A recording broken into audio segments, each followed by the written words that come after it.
दोपहर का वक्त, राजस्थान। काशी एक कमरे में बेहोश पड़ी थी। तभी एक शख्स अंदर आते हुए सामने खड़े लड़के को देखकर पूछा, किसी ने देखा तो नहीं इसे यहां लाते वक्त? उस लड़के ने सर झुका के कहा, नहीं साहब, किसी ने नहीं देखा था। काशी वहीं बेहोश बिस्तर पर पड़ी थी। उस शख्स ने लड़के की कॉलर पकड़ के गुस्से में कहा, जब किसी ने देखा नहीं तो इसके लिए पूरे राजस्थान में नाकाबंदी कैसे हो गई है? और पुलिस वाले से लेके बाकी सब भी इसे इतना क्यों खोज रहे हैं? साहब, हमें नहीं पता, हम नहीं जानते हैं। काशी को धीरे धीरे होश आ रहा था। जब उसकी आंखें खुली तो खुद को एक कमरे में पाके वो परेशान हो गई, और तब उसकी नजर सामने गई तो वो हैरान हो गई। तुम? उसके मुंह से सिर्फ इतना निकला। उस शख्स ने काशी को देखकर कहा, ओह, तो आपको होश आ गया? काशी ने बिस्तर से उठते हुए कहा, शहरावत जी, आपकी हिम्मत कैसे हुई हमें यहां लाने की? शहरावत ने अपने आदमी को जाने का इशारा करके कहा, अब क्या करें, आपसे बहुत सारे हिसाब जो पूरे करने थे। बहुत गलत कर दिया है तुमने। तुम्हें पता नहीं कि तुमने किसे हाथ लगाया है। शहरावत ने उसके पास आते हुए कहा, हाय, गुस्से में तो आप बला की खूबसूरत लगती हैं। काशी गुस्से में बोली, आप अपनी मौत को लेके आए हैं शहरावत जी। मैं भी तो देखूं तुम्हें कौन बचाने आएगा।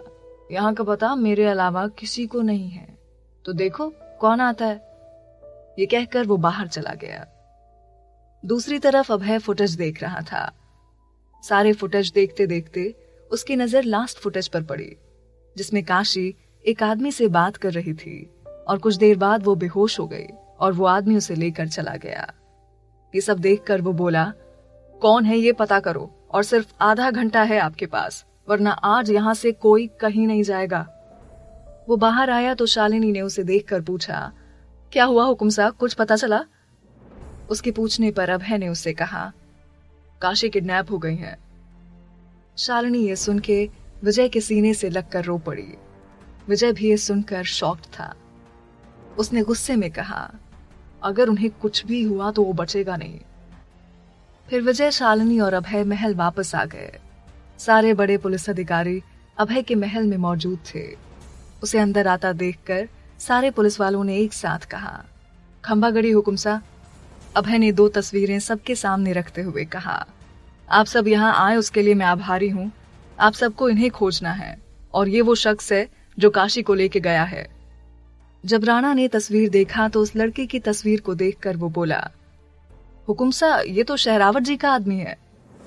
राणा के इतना बोलते ही सब उसकी तरफ देखने लगे। अभय ने उसे देखकर पूछा, आप यकीन से बोल रहे हैं राणा? हुकुम साहब, हमने कई बार उनके साथ इसे देखा है। ये सुनकर अभय गुस्से में बोला, शहरावत, तुमने बहुत गलत कर दिया, बहुत गलत। और फिर सारे ऑफिसर्स को देखकर बोला, आप सब लोग लग जाइए काम पर, पता करो कि ये अभी कहाँ है। अभय के कहने पर सब अपने काम पर लग गए। कुछ घंटे बाद शहरावत का फार्म हाउस। काशी कमरे में बैठी थी कि तभी एक आदमी खाना लेकर आया और उससे बोला, लो खा लो। मुझे नहीं खाना, ले जाओ इसे यहां से। ये बोलकर काशी ने खाने की प्लेट खिसका दी। उसके ऐसा करते ही शहरावत उसे अंदर आकर देखा और अपने आदमी को जाने का इशारा किया। उसका इशारा पाते ही वो लड़का चला गया। अरे काशी जी, खा लीजिए। ये कहकर शहरावत ने काशी को हाथ लगाना चाहा तो उसने फिर उसके गाल पर एक तमाचा मार दिया। तेरी इतनी हिम्मत कि तुम मुझ पर हाथ उठाए? ये कहकर शहरावत ने काशी को एक जोरदार तमाचा मारा। उसके तमाचे से काशी जाकर मेज पर गिर गई और कांच बुरी तरह टूट गया। काशी बहुत बुरी तरह जख्मी हो गई। शहरावत ने उसके बालों को पकड़ के उसे उठाते हुए कहा, तुझ जैसी लड़कियां मेरे पैरों पर गिरी मिलती हैं, या तो मेरे बिस्तर को गर्म करते हुए, और तू मुझ पर हाथ उठाएगी? तेरी ये हिम्मत? शहरावत के ऐसे बाल पकड़ने पर काशी दर्द से कराह गई। देख तेरे साथ मैं क्या करता हूं। ये कहते हुए शहरावत ने उसे जमीन पर धक्का दिया तो काशी के हाथों में चोट आ गई। उसने नीचे गिरी काशी के पाजेब पर पैर रखा और उसे बुरी तरह अपने पैरों से दबा दिया। ये करते ही काशी दर्द से चीख पड़ी फिर शहरावत ने उसे उठा के थप्पड़ मारते हुए कहा, तूने मुझ पर हाथ उठाया, मुझ पर। काशी की हालत बुरी हो चुकी थी। वो खुद से खड़ी भी नहीं हो पा रही थी। दूसरी तरफ अभय उसे खोजते हुए विजय के साथ शहरावत के फार्म हाउस पहुंच चुका था। वहां आकर देखा उसने कि वहां बहुत सारे आदमी खड़े थे, तो वो समझ गया कि काशी को यहीं रखा गया है। ये देखकर अभय उठा और जाने लगा तो विजय ने उसे रोकते हुए कहा, क्या कर रहे हैं आप हुकुम सा? काशी उनके कैद में है, ऐसे उन्हें कुछ भी हो सकता है। कुछ नहीं होगा उन्हें, अभय ने एक भरोसे के साथ कहा और फिर उठ के आगे बढ़ गया। उसके सारे आदमी उसके पीछे थे।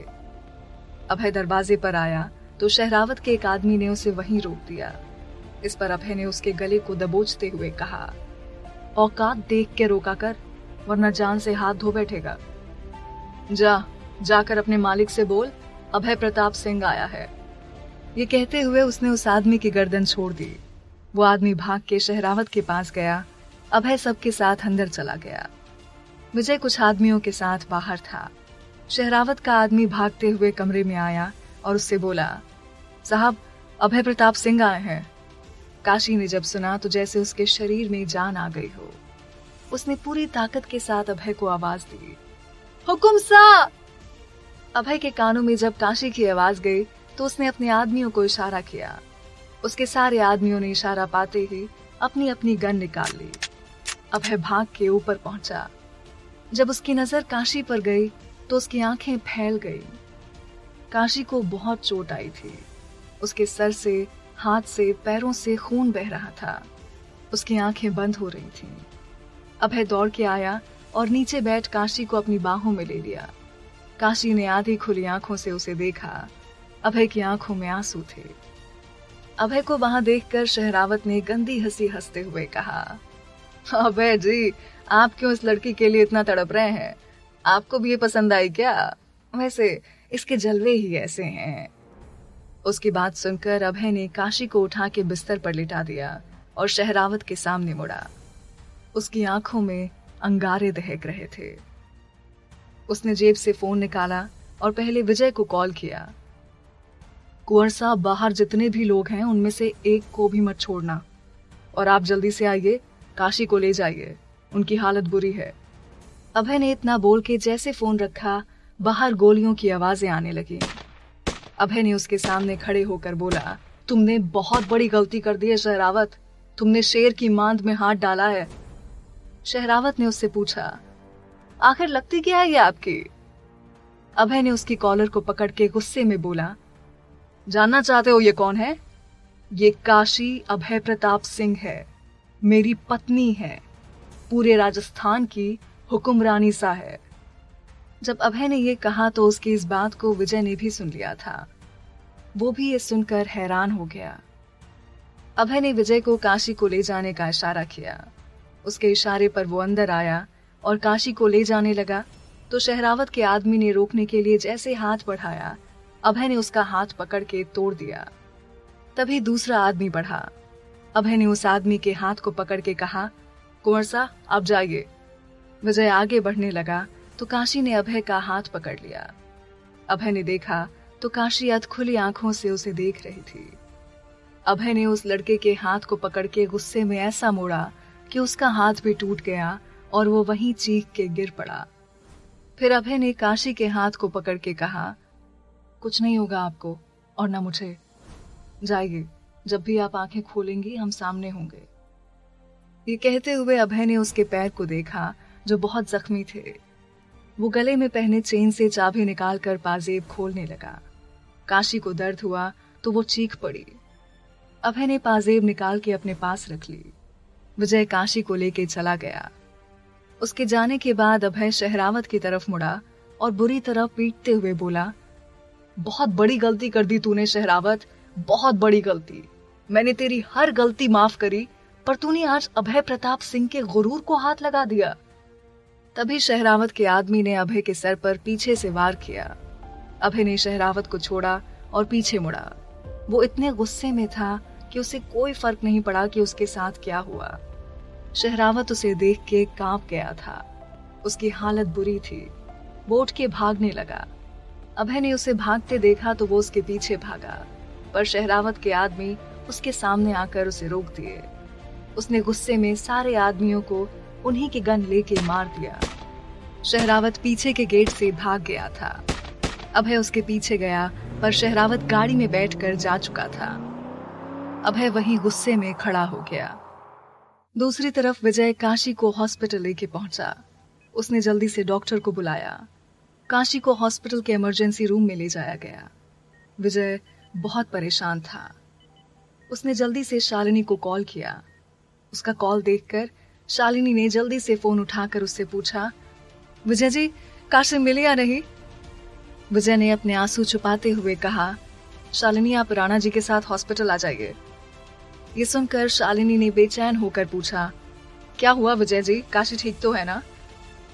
काशी की हालत बहुत खराब है शालिनी, आप जल्दी आ जाओ।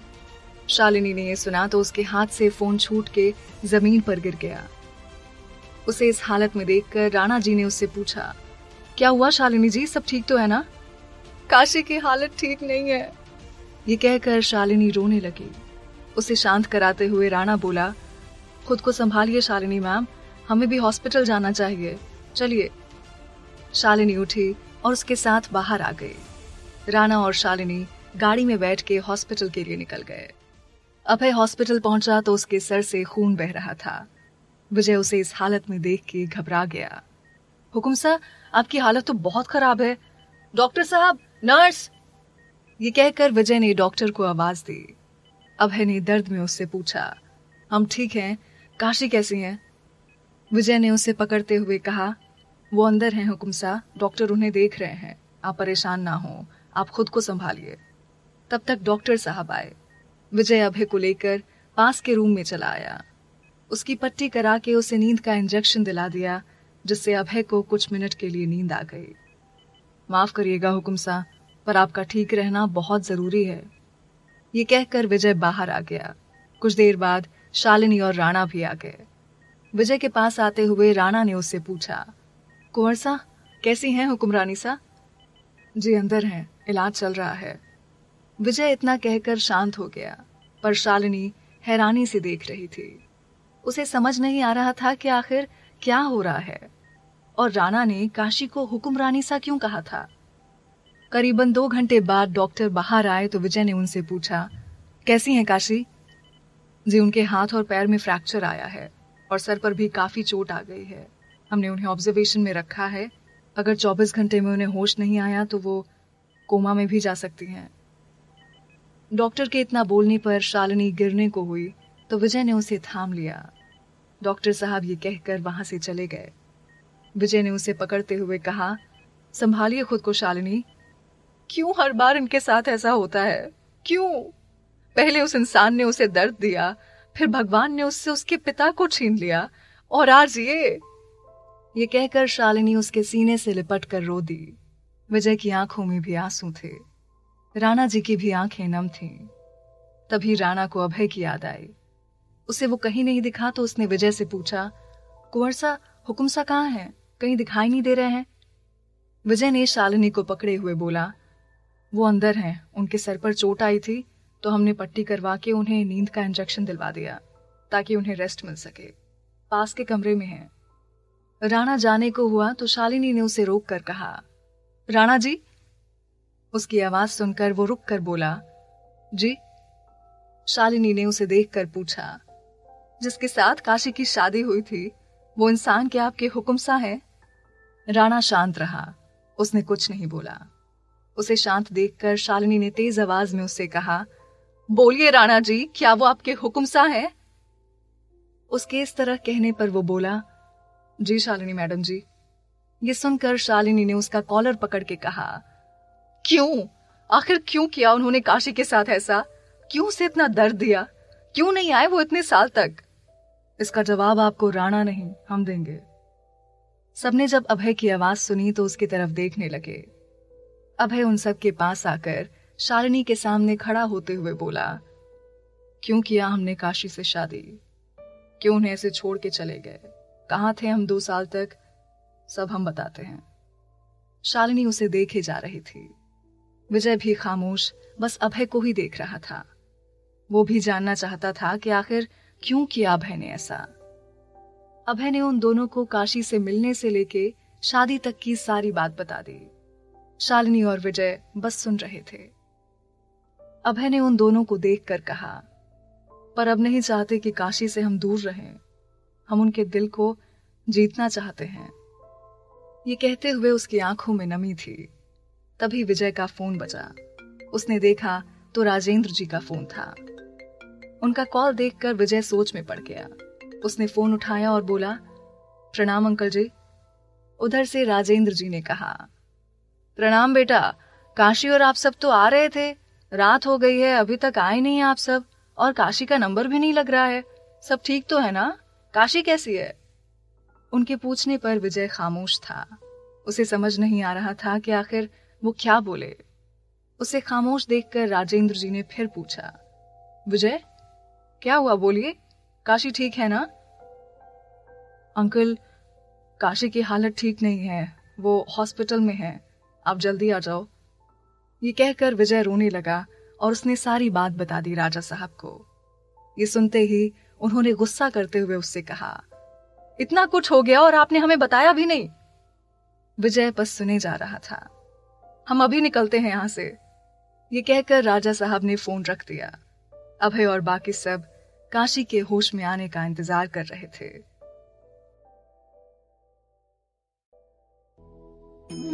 यहाँ बस इतना ही। आगे की कहानी जानने के लिए सब्सक्राइब करें पॉकेट एफएम चैनल को और बेल आइकन क्लिक करके अगले एपिसोड का नोटिफिकेशन पाएं। लेकिन आप सारे एपिसोड अभी सुनना चाहते हैं तो डाउनलोड करें हमारा pocket FM app. Link description में है, जहां आप पाएंगे इस शो के सारे एपिसोड्स और साथ ही इसके जैसे और भी बेहतरीन शोज। तो देर किस बात की, अभी डाउनलोड करें पॉकेट एफएम ऐप।